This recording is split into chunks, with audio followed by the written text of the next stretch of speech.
leadership that said you cannot attack the military infrastructure. 50% भी है इंदिरा गांधी का तो यहाँ बोलते हैं। और उस समय के प्रधानमंत्री ने कहा हमें जो बांग्लादेश में करना है हम करेंगे, आप आ जाओ जितना आना है। Was I wanted to thank him? I wanted to thank him for what?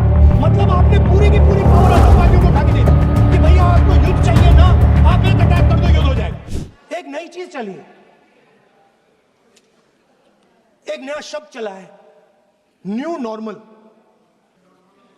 कि न्यू नॉर्मल है,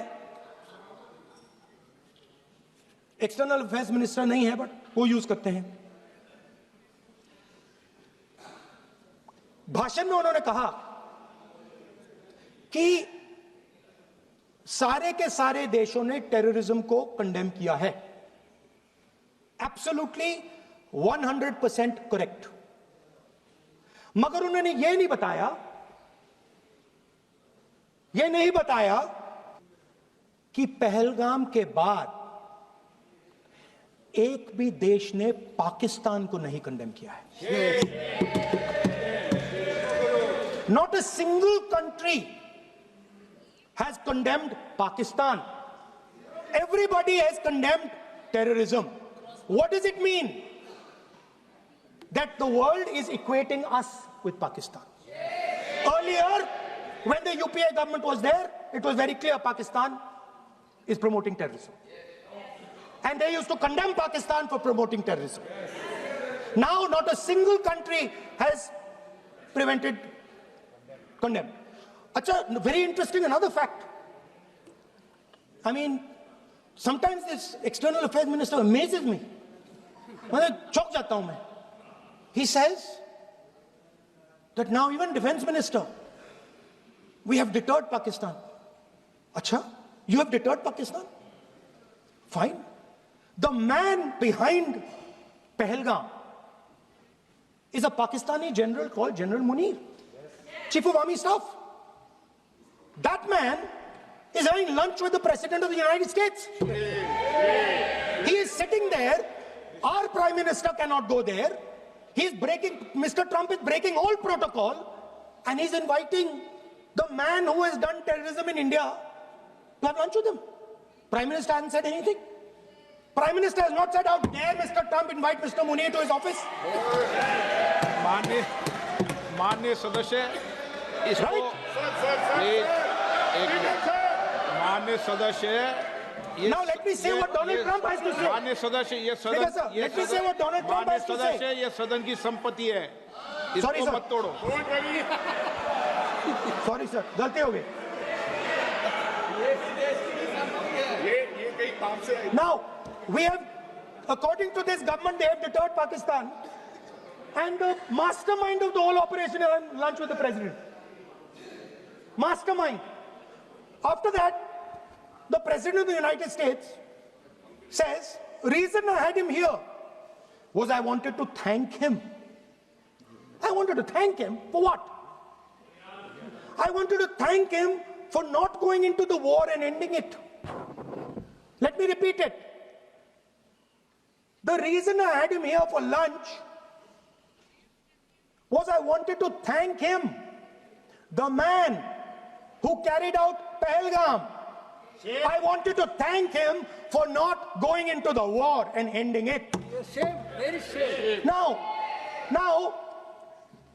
currently, General Munir, US General Michael Kurilla, head of their command structure, and generals from 4 Central Asian countries right now are having a conference on how to prevent terrorism. Right now. So while these people are running around telling the world that Pakistan has done terrorism, the United States is having lunch with the man and organizing and trying to figure out how he can help them fight terrorism. I mean, which planet is the foreign minister sitting on? Like, please come down. I don't know where you are. Come down. You have flown off somewhere. Right? The second thing, new normal. New normal is the chief architect of Pahalgam is having lunch with the President of the United States. New normal. Now there's another new normal. There's another new normal. Fantastic idea. I don't know whose it was. At the end of the operation, by the way, the operation is still going on. They have declared victory, but it's still going on. Right? At the end of the exercise, they say, the government of India says, any act of terror is an act of war. Now, do you understand what this statement is saying? What this statement is saying is that any terrorist now who wants to make India fight a war has just got to do one attack in India. मतलब आपने पूरी की पूरी power आतंकवादियों को उठा के दे दी कि भैया आपको युद्ध चाहिए ना, आप एक अटैक कर दो, युद्ध हो जाएगा. It's craziness. You have taken the entire idea of deterrence and turned it upside down. Right? So today, no, 1 second, you're laughing. Tell me something. The next terror attack that happens, what will you do? What will you do? You'll attack Pakistan again? So now, the moment they know that you're going to attack Pakistan, they just have to do a terror attack and they know you're going. So, this government is clueless even about what deterrence means. Right? This government is clueless about what political will means. This government is clueless about what it means to let the Army, Air Force, Navy fight. That's the reality of the situation. Now, I said in this house, standing right here, about 3-4 months back, and they laughed at me. They laughed at me. I said that please understand that India's biggest foreign policy challenge has been to keep Pakistan and China separate. And I said here that I am sad to say that you have destroyed the single biggest, most important goal of Indian foreign policy. China and Pakistan are fused like this. Okay? Now let me tell you what that means. Well, let me tell you what that means. It means, sir, अगर आप समझना चाहते हैं मैं समझा दूंगा थोड़ी देर बाद. Please, समझा दूंगा सर. please, आप समझा दूंगा तो बैठ जाएंगे sir. Don't worry, I am ready to do it.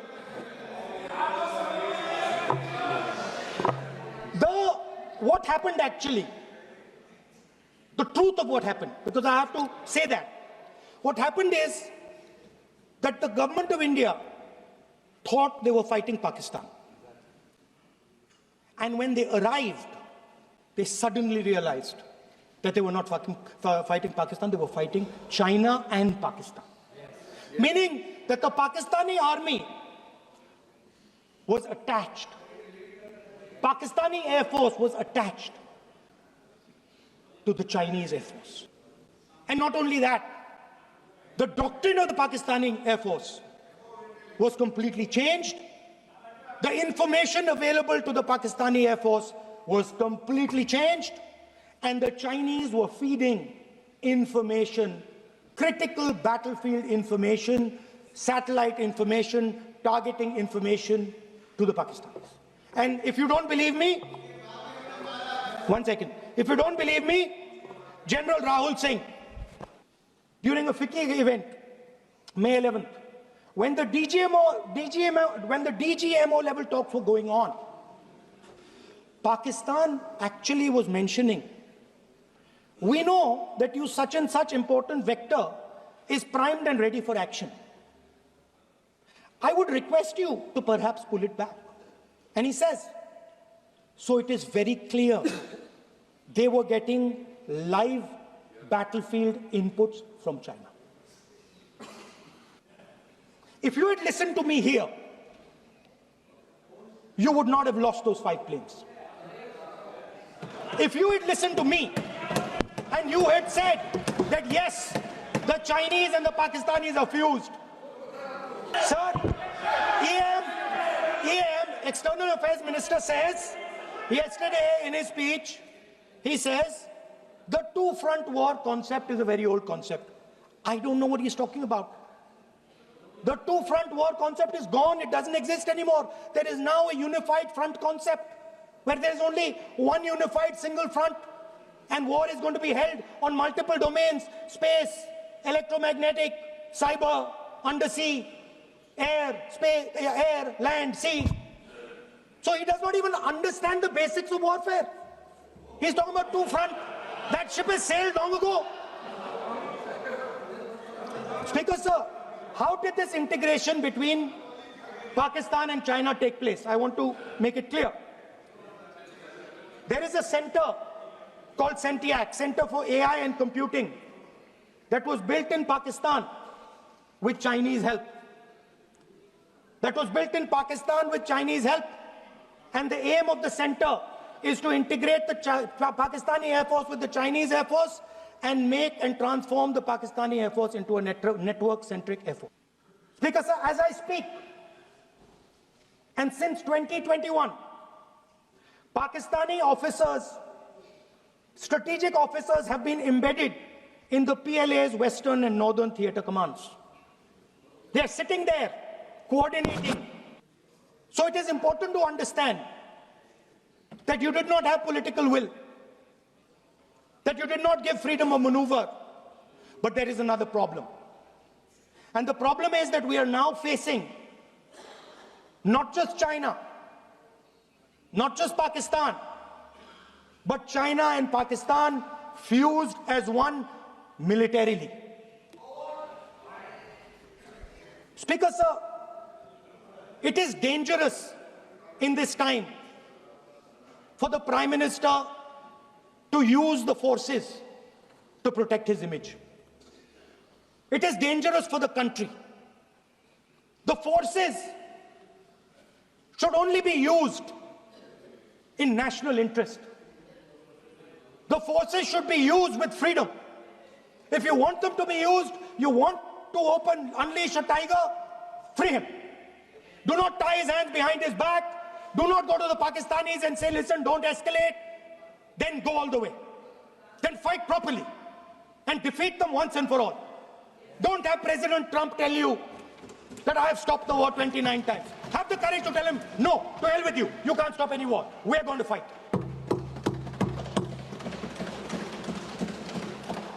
Speaker, sir, there is also I don't mean to keep mentioning External Affairs Minister, but it comes up because he's central to this discussion.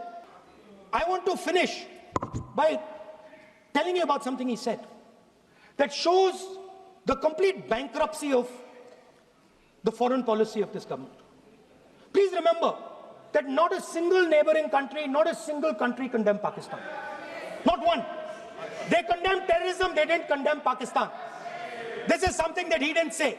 Now listen to what he has to say. And this shows you the mindset of these people. This explains why in his entire discussion yesterday of 1 hour, the defense minister did not say the word China. This explains it. And let me read the quote from the External Affairs Minister. Look, China, are the bigger economy. What am I going to do? As a smaller economy, am I going to pick a fight with the bigger economy? It is not a question of being reactionary. It is a question of common sense. Meaning he is scared. And this is the point. The point is that we are now facing in front of us Chinese and Pakistani fusion. And it is a very dangerous time. As you can see, it is a very dangerous time. And we cannot afford a Prime Minister who does not have the courage to use the army the way it has to be used. We cannot afford a Prime Minister who does not have the guts to say from here that Donald Trump is a liar. He didn't stop India from fighting. Okay. He's lying about the planes. Okay. We need a Prime Minister who completely frees the army, frees the Air Force, frees the Navy and says, go, khatam karo kaam ko, like Indira Gandhi did. Thank you, Speaker, sir. I'd like to end by saying this entire discussion is about the people who died in Pahalgam. It is a tragedy And it was very disturbing to me, again yesterday, where they were talking about everything. They were talking about Pakistan, they were talking about everything. But they did not mention the people who died in Pahalgam. Other time mic is not allowed. Sir, do not allow India to be reduced to a battlefield where large powers are fighting. We have to navigate. We have to protect our interest. Second, to the Prime Minister, the nation is above your image, above your politics, and above your PR. The forces are above your PR, your image, and your politics. Have the humility to understand that. Have the dignity to understand that. And do not sacrifice the armed forces and national interest for your own petty political gains. Thank you, sir.